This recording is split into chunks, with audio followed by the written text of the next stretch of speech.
Is also the visionary for Stronger Together Against Cyber Fraud. Animashaun, nice to have you back in the building. Good morning.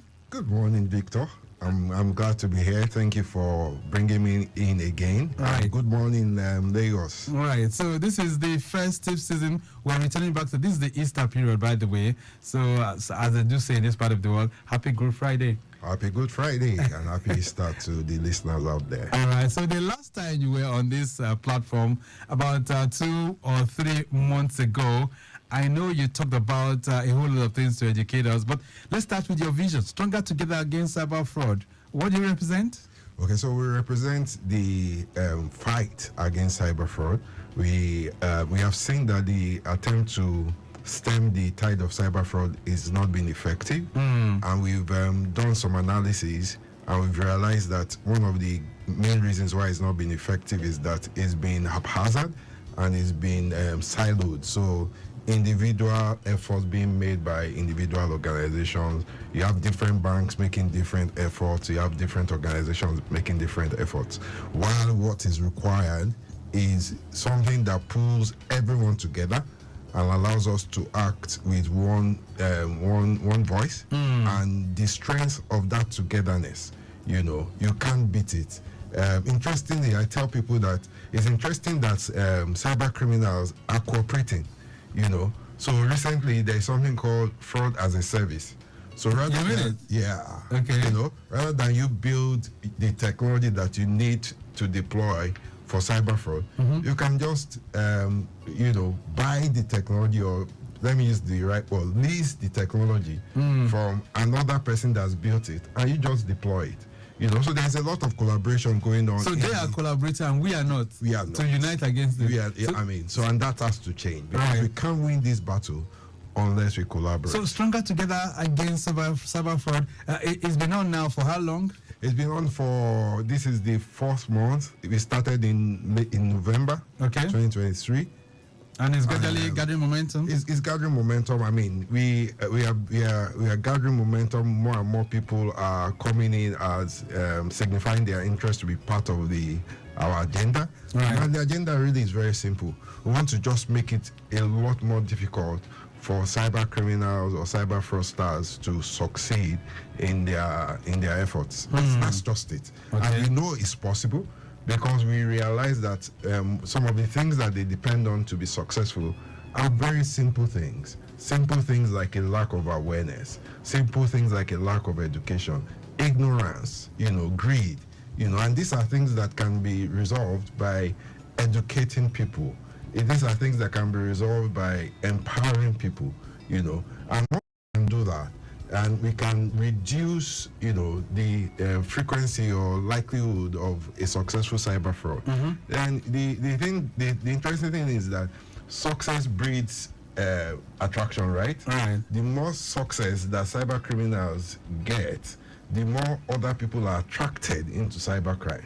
So if the success rate reduces, then less people will be drawn into cybercrime. So who can join? Who can join this initiative? Okay, so straight off the bat, I would say everybody can join. Everybody. Yes, so I don't have to be tech savvy? You don't have to be tech savvy. You just need to be willing to use your voice, to use your, if you have social media presence, use your social media presence to, reach out to people in your community, reach out to people in your environment. So because one of the things we are doing is advocacy. So if Victor knows something that he didn't know before, that will make him that will make him better prepared to handle cyber fraud incidents, Victor can know and keep quiet. Or Victor can decide that what he knows is going to share with others. Okay, so that's one of the things we are trying to leverage on. Let somebody educate somebody else. We will start the process. We are later in this coming quarter, we are going to start a series of webinars.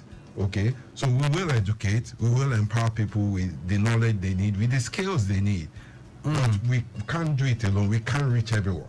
Okay, so the way to reach everybody is that those we reach will also take it upon themselves to reach those in their circle, so that we just make sure that these people we make it tougher for them. So let's do some education this morning, Morakinyo, Animashaun. So when we talk cyber fraud, what are we really referring to here? For those who might not be grounded with that, just give us an understanding of what it is. So cyber fraud really is fraud committed through electronic means, okay, through the cyber. So when we are talking about the cyber, we are talking about linked to the internet, okay. And a fraud is anything that causes you to lose your money. It must result in a financial loss before it's a fraud. Okay. Fraud is usually dependent on 2 or 3 things, okay. Ignorance, fear, or greed. So those are the 3 buttons that criminals press. Right. Okay, so they look for someone that's ignorant, they look for somebody that's greedy, they look for somebody that's afraid, and they basically either deceive you or outwit you. Right. We know some of the common ones. Okay, so I need you to get closer to the microphone so that we can really get to them. So, is it a major problem in Nigeria? Okay, but let's take this call. Hello there. Yes, go ahead. From myself. Yeah, go ahead. I just want to tell you that we have a broken away. Loaded tipper at a chauffeur in front of the main carriageway, in front of the husband. Why don't they put it around? Airport is on so that we can throw it out of the road. Okay. I wish I saw the backlog back to what they nearly. Wow, that's a lot. As soon as we throw the vehicle out of the road, that we as well. Okay, then. We'll be waiting for that. Thank you so much, Oluwalayemo. Okay, he says there's a broken down tipper at Koshofe in what's K2, and it's really causing a backlog. In front of the first bank on the main carriageway. All right. You are joining K2. Right. We've taken note of that. Thank you so much for that update. We got generator backlog back to what they're nearly. We've gotten that. Also, as people that they want to turn under the bridge. All right. Of my point. Okay. All right. What? Thank you. Once that is resolved, I'm sure you'll get back to us. Oluwalayemo, broken down tipper at Koshofe in front of First Bank, it says, in what K2, really causing some backlog within that particular corridor. So anything that has some kind of loss from any transaction on the internet, people that defraud you, that could be referred to as cyber crime? Cyber fraud. Cyber fraud. So, but there must be an intent to defraud you, okay? So some people get involved in a business transaction and it doesn't work out. That's not cyber fraud. Okay, that's a business transaction gone sour. But a cyber fraud must have the intent of causing you a financial loss, using electronic means, and there are many variants, Interestingly, I just came back from one of the state capitals in Nigeria. Which of them? I won't mention because what I'm about to say is not very complimentary. Okay. And somebody said concerning, a number of people, not one person, said concerning that state capital, that the industries in that state capital is built around hotels, entertainment, and 419. You mean it? Yeah. They said those are the top 3 things in that particular state capital. So it's on the increase, cyber fraud in Nigeria. That's what you mean? It is, and it's not just some people think it's a Lagos thing. It's not a Lagos thing. There are some in that same state capital.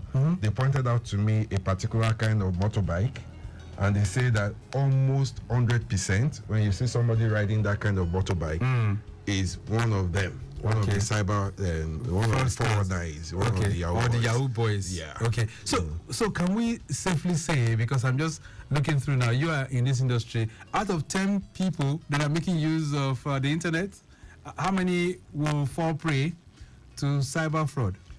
So the statistics are quite grave, especially for bank customers. Okay, so the statistics we have is that 25 million bank customers, I'm talking individuals now, not even corporates, have been victims of cyber fraud. That's 25 million. And that, when you look at that vis-a-vis the total number of bank customers, there are 60 million unique bank customers in Nigeria. 25 million is almost 50%. Wow, that's huge. That's pretty huge. How is it perpetrated? How is it carried out? I want to divide it into 2: scammers and hackers. Okay, scammers basically try to deceive and outwit you. using what we call social engineering. Okay, so they try to get you to do what you will not normally do, or to give them information that they will need, to carry out a transaction. Let me give you an example of a scam. Right. Okay, so somebody calls you, and I'm sure you're familiar with this one, and tells you some story, and then after the long story tells you that you're going to get a code, Okay. on your phone, that after you get the code, that you should send the code to him. Okay, now that's not a hack, that's a scam. That's a scam. Because they are trying to get you to do something. Okay, and they are manipulating you, they are giving you a story, they are deceiving you. That's a scam. But a hack, you might not even know that anything is happening. You mean it? Oh yes, you just think, okay, so let me give you an example of some people that have experienced hacks. You're trying to do a transaction on your mobile app, for instance, Right. and then you put in your OTP, okay, and it tells you that your OTP is invalid, okay, and tells you that you should re-enter a new OTP. You re-enter a new OTP, and as soon as you re-enter the new OTP, it just tells you that you can't access your bank account. So you try, but you can't get through. Just seems like your bank service is not working. And for Right. many of us in Nigeria, we've talk about network. Yeah, we've say experienced network. it. We just say network problem. Right. But you'll be surprised that if you call somebody else, you find out that their bank service is working. That network problem is very peculiar to you. So at that point, could it be that somebody was trying to hack your... What it means is that the second OTP that you sent is actually someone, and they've prevented you from being able to gain access, so that in that time frame period, they are the ones that are now gaining access to your bank account with the details, and you're not even aware of what's going on. You become aware when you start hearing that alert. And that's the one that most people dread. Yeah, when that alert starts going. It's very, very dreadful right now, especially in these harsh, biting economic realities, for you to lose so much money within minutes. These people have the means of withdrawing so much. But we'll get to how we can fight this and what we can do immediately. But I'm just curious here, because the first part which you mentioned, the scamming part, is very, very rampant these days. Just yesterday, I still got a call from a friend of mine who actually said, the line has been hacked. Although maybe the person did not really understand the terms, but this is just exactly what happened. I mean, sending the message to you and telling you to read out the code for them, and from there they take control of that line. Now, once we get in that kind of a situation, Morakinyo, what's the first response? What should we do? Okay, so the first response is, wherever you have an asset, you need to get in touch with that organization and let them know that you have been scammed or you have been hacked. Okay, so that they do not take any instruction that comes from the channels that they would normally take as valid instructions. So you need to get in touch with your bank, and immediately put a stop to all transactions on your bank account. I mean, that's the first thing you must do, because for many of the scammers or hackers, that's their number one target, is your bank account. The second target is usually your network. Okay, so again, you need to find a way to reach out to people in your network to let them know that you have been scammed or you have been hacked, and they are likely to begin to get messages from people that says that they need you need someone to transfer money. I got such a message about 2 weeks ago. Someone that we used to be colleagues at work several years ago. He just sent me a message, and it was like he's stuck and he needs someone to just transfer 300,000 to someone on his behalf, that as soon as he gets back to Lagos, he would repay me. So at that point, you knew something was going on. I mean, I'm the last person you should do that kind of stuff with. Nobody jokes with you. Yeah, so I mean, straight away I knew what it was. So the next thing I did was I had to go to we are part of the same group. So I had to go to that group to inform other people in that group that, hey, if you're getting a message from this person who used to be our colleague, please discount that message I'm very sure that his account has been hacked, right? And somebody else is using his account to send messages. So let's talk about immediately after I said that, 3 people on the forum said they just got a message from the guy as well. Wow, can you imagine that? So that's what's going on now. Do we have any government response? I know in the United States of America, for instance, we have the FBI that fight or perhaps investigate cyber crime or cyber fraud. Do we have any agency that's fighting cyber fraud in Nigeria? We've got not even one. We've got a number of agencies, okay, and we are interacting with them as stronger together against cyber fraud. And we've been having very wonderful. Which agencies are these ones? Okay, so there is NFIU, there is CCU, okay. Cybercrime Unit of the Nigerian Police Force. The Nigerian Finance Intelligence Unit? The Cybercrime Unit of the Nigerian Police Force, that's CCU. Okay. There's Nigerian Finance Intelligence Unit, yes, you're correct. And there's EFCC. So all of those play in that space, okay? But one of the things we've realized also from our engagement is that it is, cybercrime is not cheap to fight, okay? And it is difficult for those agencies to chase crime of 200,000, 500,000. The cost of chasing those kind of crime is not commensurate. Okay, let's take this call. Someone is trying to reach out to us. Hello there. Good morning. Hello. Good morning. Good morning. I'm Jumoke calling from Ojosa. Oh, Jumoke, nice to have you. Yes, thank you very much. Please, I would like to ask a question. Mm-hmm. So, for example, these kind of scammers have sent messages via WhatsApp. And, for example, I got one. I knew definitely it was one of the scammers. I tagged along. The first thing was he gave a number that was from these not so established banks. I've forgotten what they call them. Okay. I use numbers. And then eventually I just kept on, pulling the person's leg until it gave me the number, an account number of an established bank, okay. One of the top banks. And I thought with that, they will be able to nab the person because now this is an authentic bank account that should have a BVN and so on. And I sent it to the person whose account had been hacked. But it seems that nothing has come out of it. So the question is, how can we, when you have at least some kind of evidence like this, how can they, be stopped? How can we, catch these people? Who is going to be able to help us catch these people when we have authentic things like an account that has a BVN attached to it? Good. Thank you. Very good question. Thank you very much, Jumoke, for that one. So, Morakinyo, how can that be attacked, so to say? Okay, so Jumoke, thank you for that. And that, we need more people like you that will take an extra step to try and get information that can be useful to those that are trying to fight against cyber fraud. Okay, so those are some of the things that we're actually trying to put in place, where we have a central repository, for instance, where all the account numbers that have been involved in that have been used in perpetrating cyber fraud are listed on that database. Okay. So that if there is any transaction, all the banks, we are going to try to connect all the banks to that database in such a manner that if there is any transaction that is going to any of those accounts that have been listed, we will call it blacklisted. Okay, what we are going to get is that there will be a flag that this account has been known for cyber fraud, and this transaction needs to be evaluated in order to determine whether it is not another case of fraud.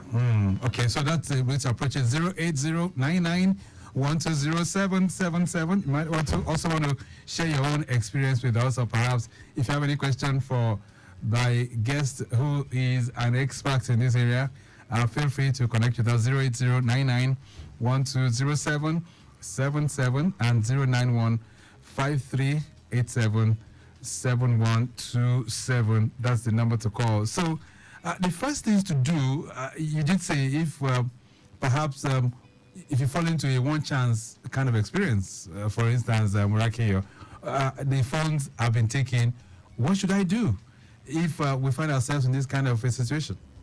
Okay, so at least... Okay, let's take this call. Yes, hello. Hello there, good morning. Good morning, yes. My name is Olajide. Let me add to what Jumoke, she called you now. Yes.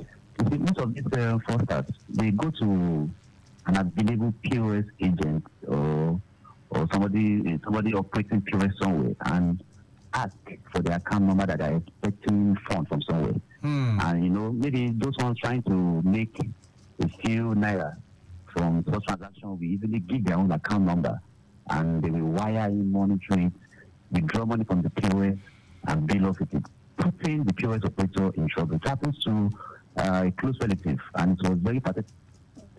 The customer that wired the money had to go and go into the bank to flag the account, you know, and things messed up. So there are angles to all these issues, and I think government should really work on it. All right. Where are you calling from? Hello? I said, where are you calling from?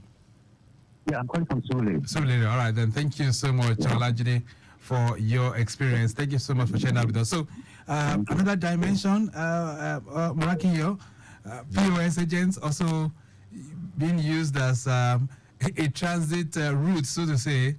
Not just POS agents. We call them mules or mule accounts. Okay. So there's a name for that kind of thing. Okay, sometimes it's someone they just look. There's another call. Let's see if we can take this one as well. Hello there. Good morning, sir. Good morning.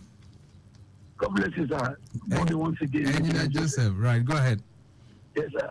Good morning to Mr. Morakinyo. God bless you, sir. Good morning, Engineer Joseph. Yeah. There's this issue. We just need more power or more enforcement to go about these people. Number one, I have an experience last week with my own sister, somebody we are very close from place of worship, sending me a WhatsApp message that I've sent our money to the people. This person has no, it's not a kind of person that can beg for money. Do you understand? So I have to ask the person to send back message that please call me and talk to me now. And she call me now. The person is to call, not until the second day. I'll now put call towards her and I'll say, she now say, our account has been hacked.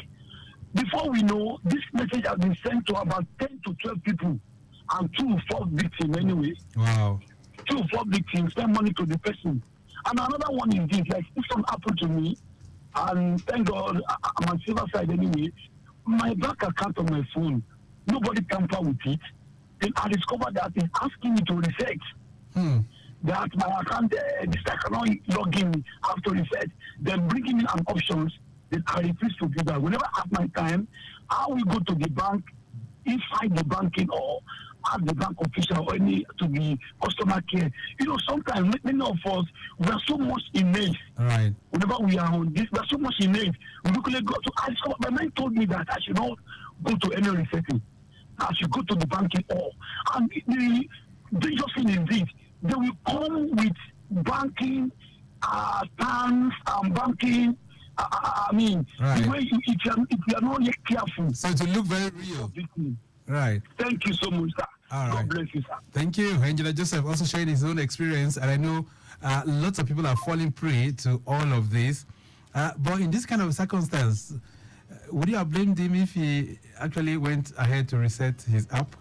So again, that's what we talk about awareness. Because it's someone that has either is aware or is a careful person, he didn't do it. But there are people that by the time they put them under pressure and they tell them that if you don't, most of the time they give you a deadline. If you don't do this by, what time is it now? Say in an hour's time. Right. Yeah. Your account will be blocked. Okay, so you don't want your account to be blocked. You're under pressure. So you feel under pressure. Hello? You know. All right, let's take this call. Hello there, good morning. Hello, good morning. All right. Yeah, my name is Dada. Dada, where are you calling from? Yeah, I want to share one experience about what we are talking about. Okay. I'm somebody that I actually like investigation naturally, and I have friends that they are in some places that they even to tell me about it. So there's something we discovered which I really want people to know. There are some bank accounts. When you pay to them, for example, they could give you one of our major banks' name. Okay. But when you pay to that account, it's going to redirect to another account. For example, maybe they gave you a major bank account called Wale Bank that everybody knows. That's what you see. But immediately you pay a huge sum into that bank account, maybe you now discover that I paid money into this account. When you try to do investigation on that account, you know that that account is actually linked to another account. I was surprised when we discovered this. Like, this could only happen in foreign country, but it's happening in Nigeria. Wow. Okay. All right. Let me find out from my guests if that is very correct. Thank you so much for sharing that experience with us too. So, is that real, Morakinyo? It's real and it's not a problem. Okay. It's not a problem. No, it's not a problem. So there are people that run services that don't have banking licenses, and they need to be able to give people unique accounts. Okay, so they are in partnerships with the banks. Okay. The banks know those that are their partners, and what they do is they create unique accounts for them. I can tell you this morning we're having a buzz on the program. Hello there. Good morning. Hello. Hi, Oteri. I'm very good. What's your name? This is Otumba Rotimi on the line. Hey, Otumba Rotimi. It's been ages since we heard from you. How are you doing? Hello, Otumba Rotimi. Are you there? Hello there. Ooh, it appears the network has knocked him off, and we do not really have any much time on the program.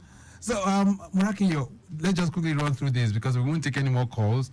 So immediately my phone is snatched. Probably I enter a one chance. What should I do? How can I block my account? That's why it's very important that at least you must know the phone number of someone. Okay, then you can call off the top of your head that you can call. Right. You know, and then instruct them. There are numbers that have been codes that have been given. I think I sent some of them to you. Yes, you sent them previously. Here. Yeah. All right. So all the banks have codes that if you type in those codes and you send them to the banks, automatically they'll block your account until you reinstate your account. Okay, so for those who want to connect with you to learn more about this after this program, how can they do that quickly? www.wimika.ng. Wimika is spelled as? Wimika. Okay, wimika.com. www.wimika.ng. No .com, just .ng. We are a proudly Nigerian organization. All right, that sounds pretty good. I hope we can get you in the studios very, very soon again, and then you can help us out on what we can do, especially those that are facing lots of hacked accounts and hacked lines these days. Maybe you can also help us out in that regard. Morakinyo, Animashaun, thank you so much for being here. Thank you, Victor. Okay, so we've been able to take you through that excursion, and what we're trying to do is to stem the tide of cyber fraud in Nigeria. Some of you have narrated your experiences, and I can tell you, with all of these that we're sharing, we'll be able to do a whole lot in uniting against those who are cyber criminals. We have to go. Mike James has produced the program. Maximum thanks to Olayinka Mumuni in the studios, and then to our social media team, Remy Aluko.